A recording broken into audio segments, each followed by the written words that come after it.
Hi, and welcome to musictheorypractice.com. In this video, I'll be going over our Treble Clef music note flashcards. Now, I want to point out right at the beginning that we have these flashcards for bass clef, treble clef, alto clef, tenor clef, treble and bass, alto and tenor, and all four: treble, bass, alto, and tenor.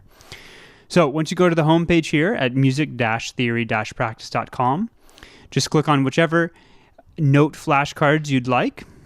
We're going to use treble in this tutorial. So once you click on that, you click to begin, and right here in the center of the screen, you'll see the flashcard. Now, these notes are randomly generated, and the point of the flashcards is to, of course, guess which note is on the flashcard. So here we have an E flat, so I'll come down to our response buttons, and I select E flat. And you'll see this green panel show up that lets me know I was correct. You'll also notice that the score changed and that the staff automatically updated with a new note. Ironically, it updated with essentially an enharmonic up an octave. So now we have D sharp. I'll select D sharp again. Now we have a low A. But let's say I was a bit confused about this one. Maybe I'm more familiar with bass clef and I got confused with C.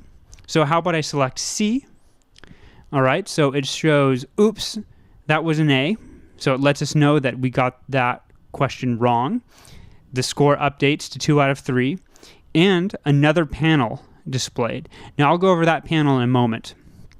Notice here that a double flat appeared.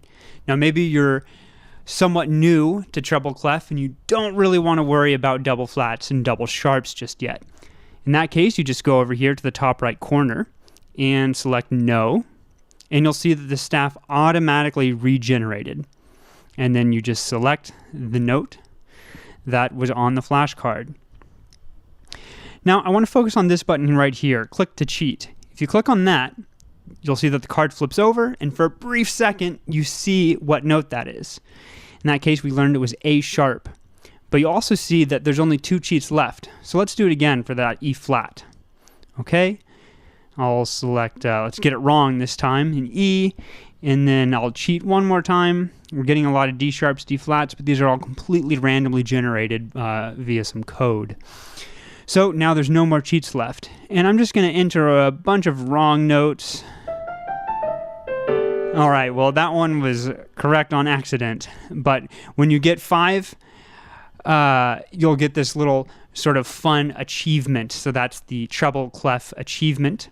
There's also one for getting 20 correct, 50 correct, and 75 correct.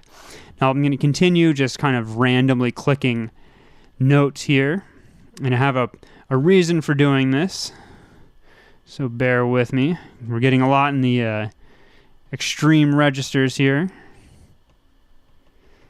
All right, so now I've answered about 39, and I only got 6 right. So I want to click down here on this blue panel, the light blue panel that says look below to see detailed results. Click on that. And what you see is very cool, probably the best part about this web application. You'll see these panels here: C notes, F notes, A notes, D notes, G notes, and so on. So these show you which notes you got wrong. So here it says I missed C flat 3 times, and then below that it tells me what notes I mistook it for. So apparently C flat showed up 3 times, and I twice responded that it was C. Now, if I'm a learner, that's really good information for me, so that I can learn to see how and why and what I was mistaking certain notes for. So it does this for all the notes, and each of these panels will show up each time you answer incorrectly. So you can go back to playing the game. You can include double sharps in the random lineup. It doesn't mean they're going to show up every time. It's still totally random. Like here's a G double flat, right? And that's the basic version of our musictheorypractice.com treble clef flashcards. And again, just want to point out that we have these for treble clef, bass clef, alto clef, tenor clef, alto and tenor, treble and bass, and all the clefs together. And that one's really tough. So we hope you enjoy our treble clef flashcards.